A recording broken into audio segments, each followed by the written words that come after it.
Welcome to the Stop Over Drinking and Start Living podcast, where high-achieving, goal-oriented rebel women come to learn how to live a vibrant and fulfilling life without requiring alcohol to get through it. No labels, no judgments, no saying you'll never drink again.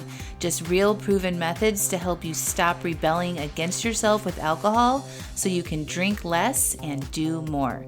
I'm your host, Angela Mascenik. Let's dig in.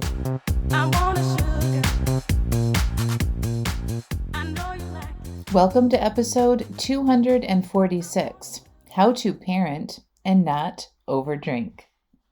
Well, hello, all of you beautiful souls. Welcome back to the podcast.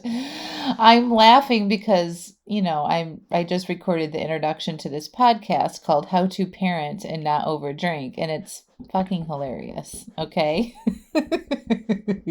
Because, first of all, I used to drink a lot and be a parent.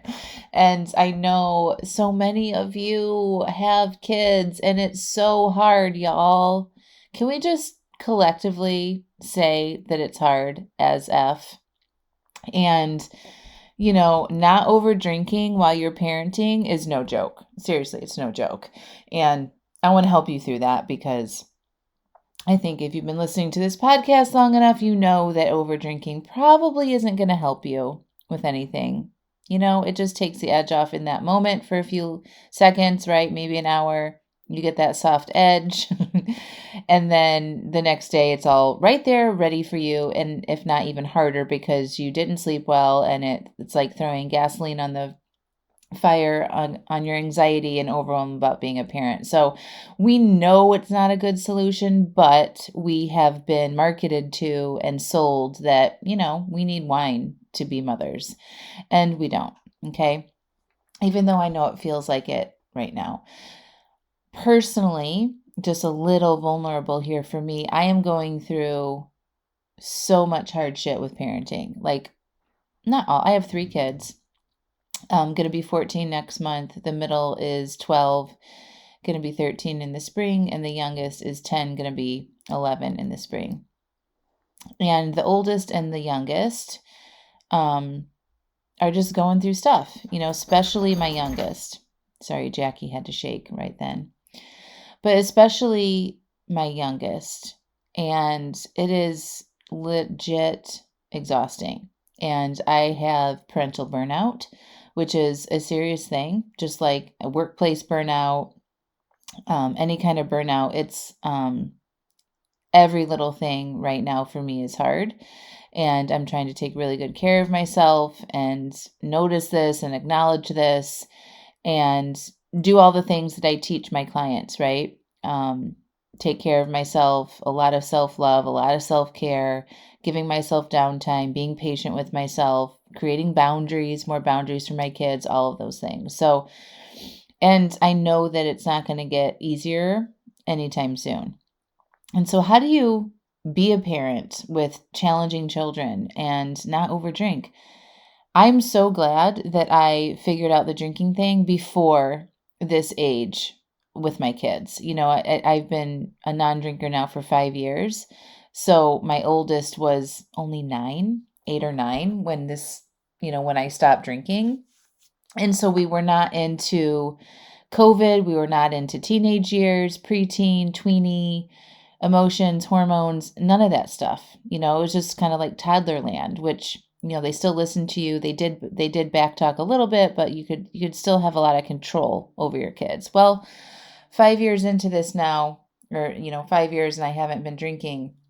It's just more complicated. Maybe I shared this on the podcast, but when they're little and toddlers, they just like physically it's more exhausting. But as they age, that physical exhaustion like goes down, but the mental exhaustion definitely increases. So it's still hard. It's just more mentally challenging and emotionally challenging.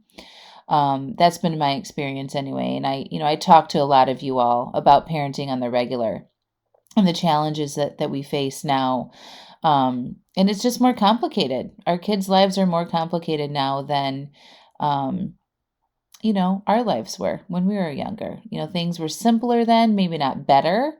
And if you're listening to this podcast as a parent, you're already somebody who is open to thinking about things differently, doing better in your lives, and more aware of some internal struggles and things that are happening for you, and probably more aware of that experience for your children. And so sometimes with awareness, we get to see our problems at a deeper level, and it feels a lot harder. And that's what I feel like. Like in the past, and I didn't know because I didn't have teenagers then, but in the past, I think it wasn't as easy for me to see what the issues were. First of all, because I was drinking, and I hadn't done a lot of this work yet. This sort of self-discovery, self-help, therapeutic type work. I hadn't had 3 years of intense therapy back then, but now that I've done this work and I'm more awake and more aware of my own internal triggers and thoughts and feelings and patterns and cycles and past stuff, it sometimes feels a little bit more painful, because I am so much aware. I'm not wishing it was different. I'm just noticing how sometimes when you are a little bit more aware about things, you experience the feelings more intensely. Okay.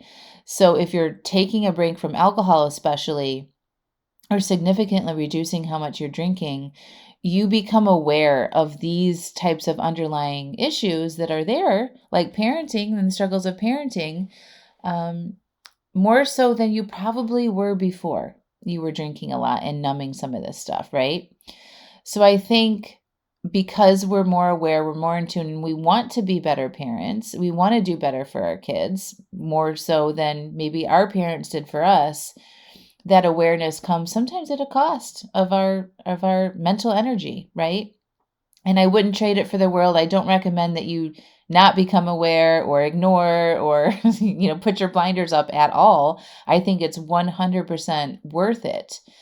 But it's very important that with this awareness that we learn how to take care of ourselves, right? And when you're parenting children, whether they're young adults or toddlers or babies, you taking care of yourself is very, very important. So I'm just really sharing some vulnerability here with my own parenting and the advice that has helped me navigate and move through some very difficult situations.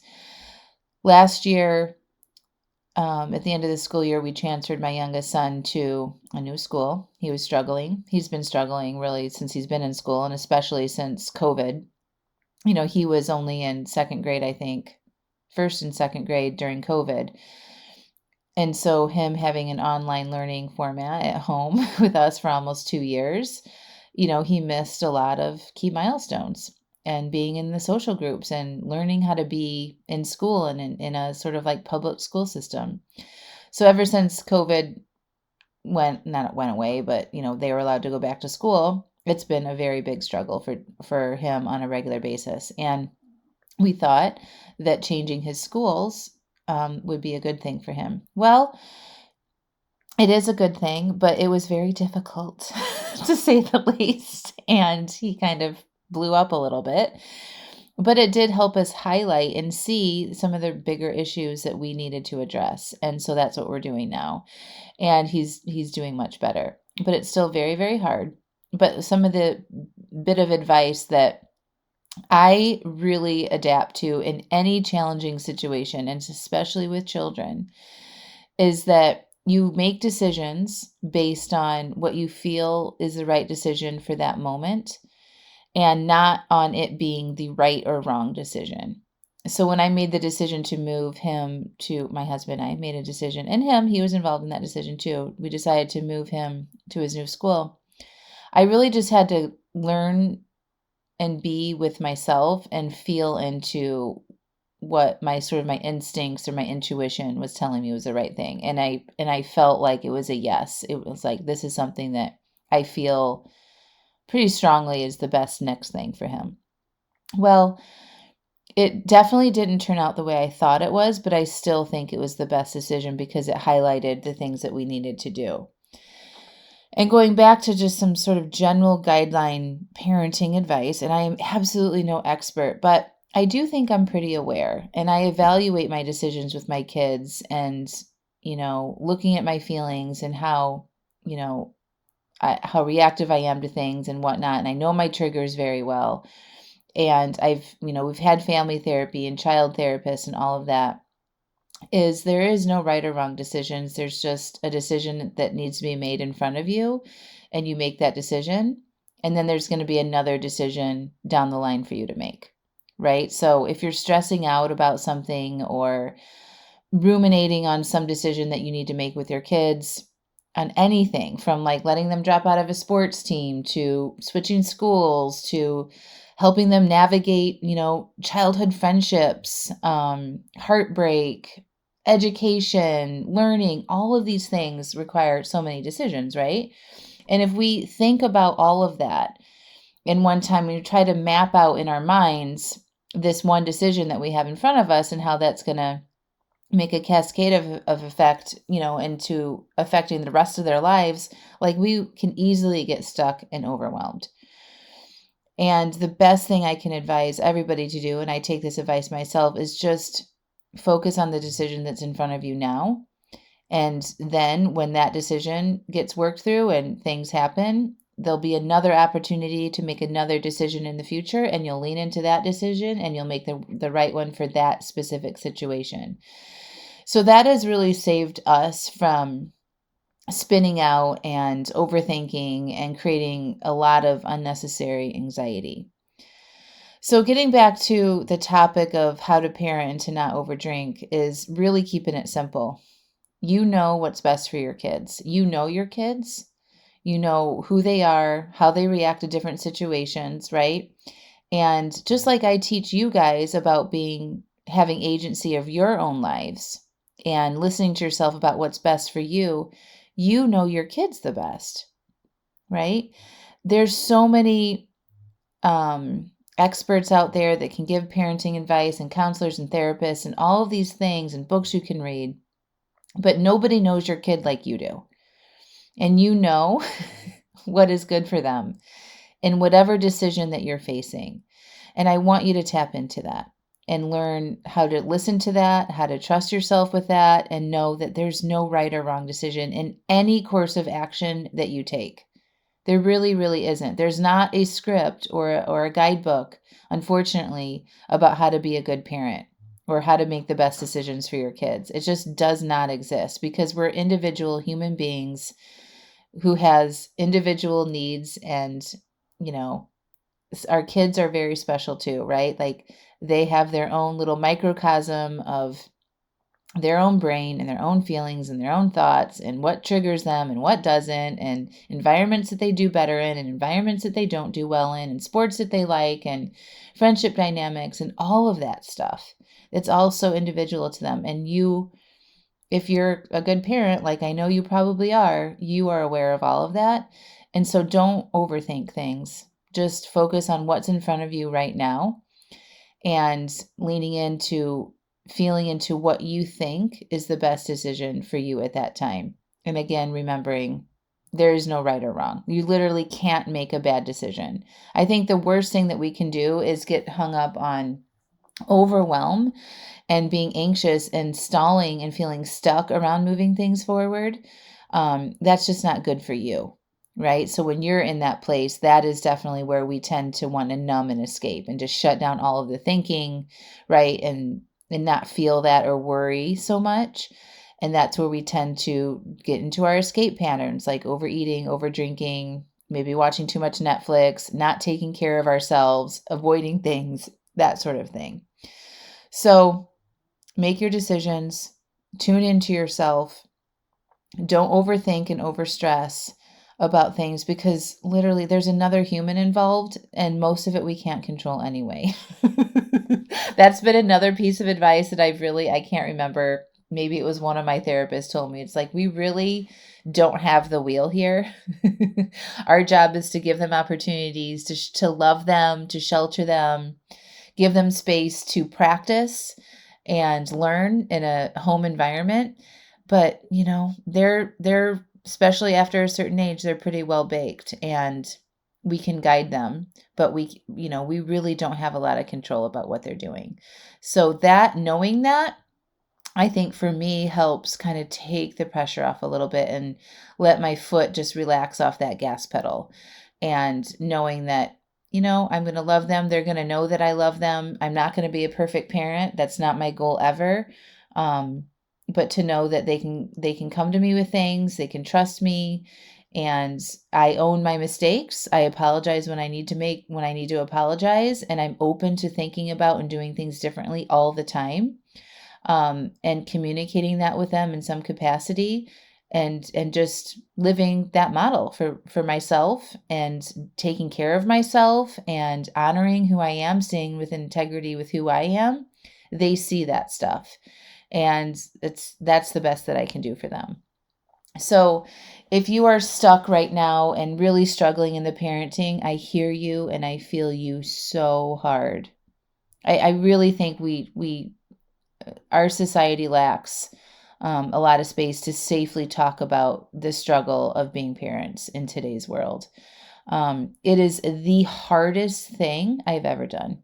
Quitting drinking was nothing compared to being a parent to teenagers. Like, seriously, nothing. I was just talking with a colleague today about this. It's just like quitting drinking was like a warm walk down an ocean beach, like compared to the daily grind of parenting three dynamic, unique individuals, all very close in age, and holding the space for all of them. I want, where I can get into trouble with parenting is being too open and too flexible with holding all of the space for all of the emotions, because that comes at a cost for me.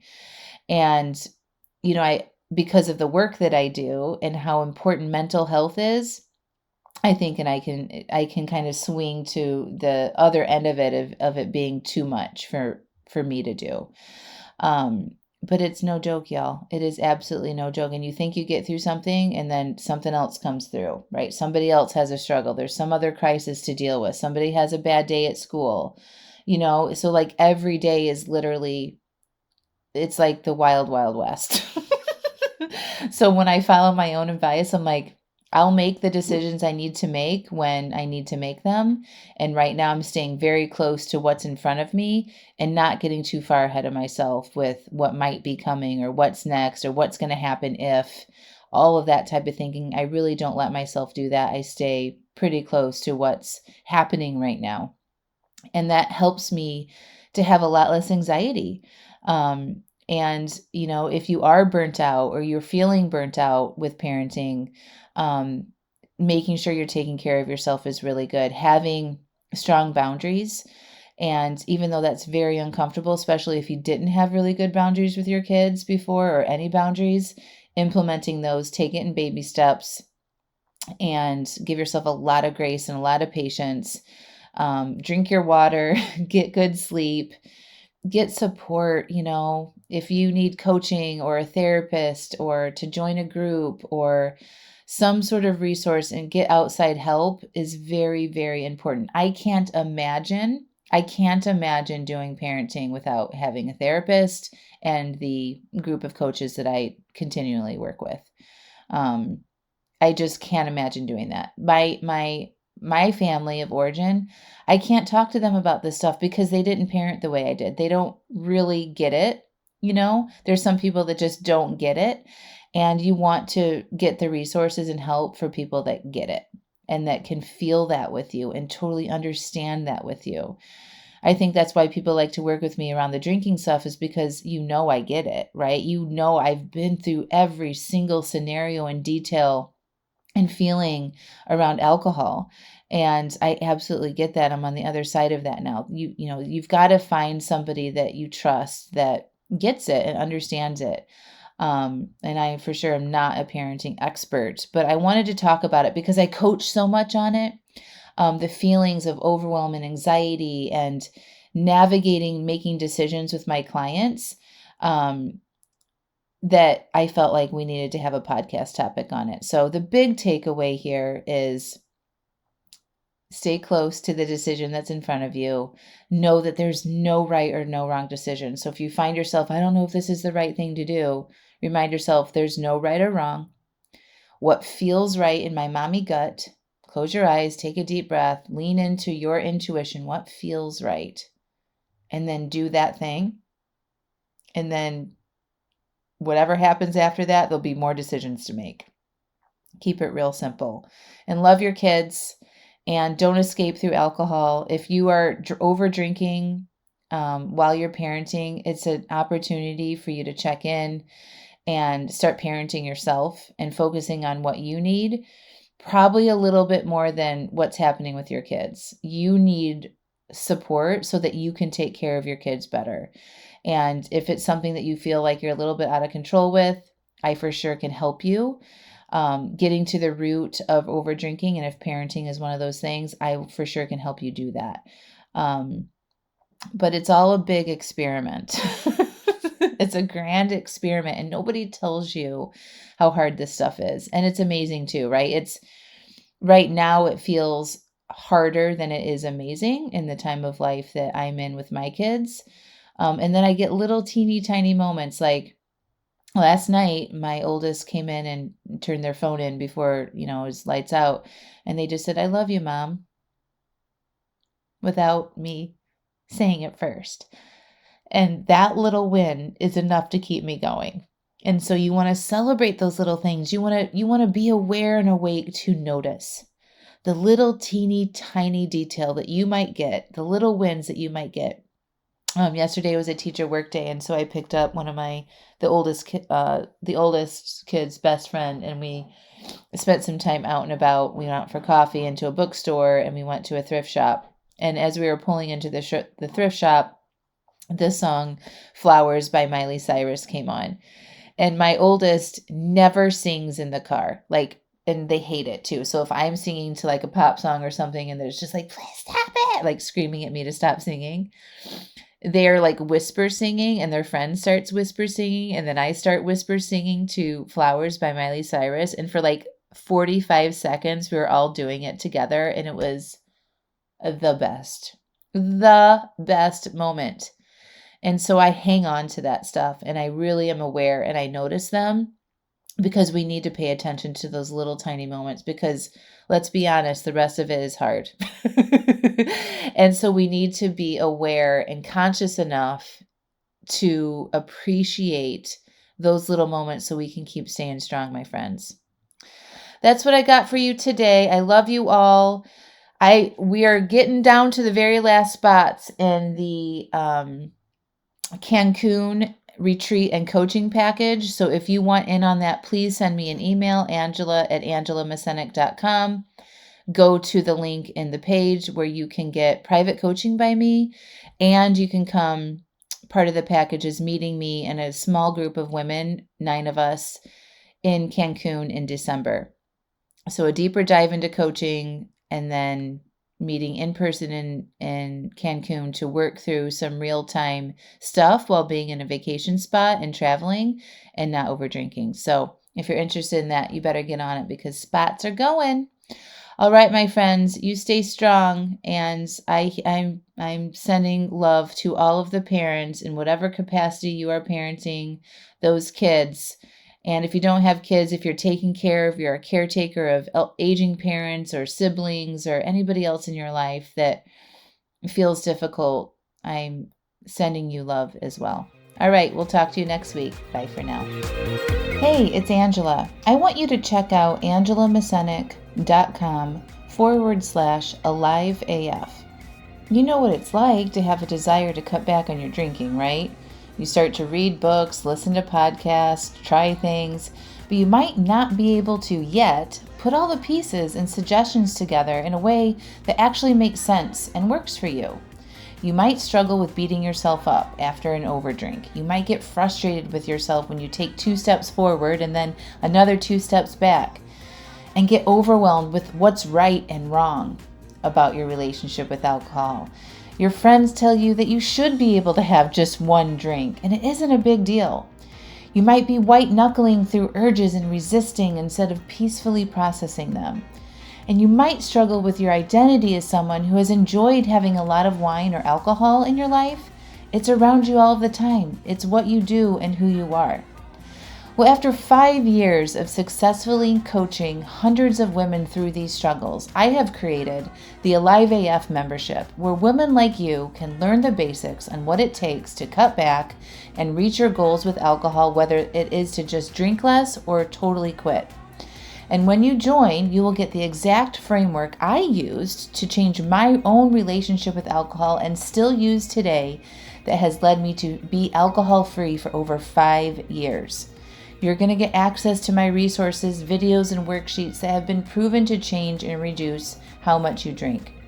Every day you can ask questions, share your obstacles, and get coaching and direct support on the challenges you will face with love and no judgment. Also, you will get immediate access to workshops like uncovering your alcohol identity and changing it, how to say no to things that don't support your new identity or life or goals, aka boundaries. A workshop called Creating Emotional Agency, and another one, How to Manage Your Mind to Succeed at Your Goals, and more. Every month we have a brand new workshop. These workshops are filled with step-by-step prompts and instruction to help you create the exact relationship with alcohol that is best for you. My mission and vision for Alive AF is to be a hub of support and resources for women to come and learn how to do what is best for them and becoming more alive in the process. When you join, you're going to learn how to take care of yourself better, how to feel good and become more alive and go after the life that you really want. I want this membership to be affordable and an easy solution where you can get all the help you need in one simple place whenever you need it. So, no need to go read another book, find a new podcast, attend a free webinar, or go down the path of piecemealing it all together.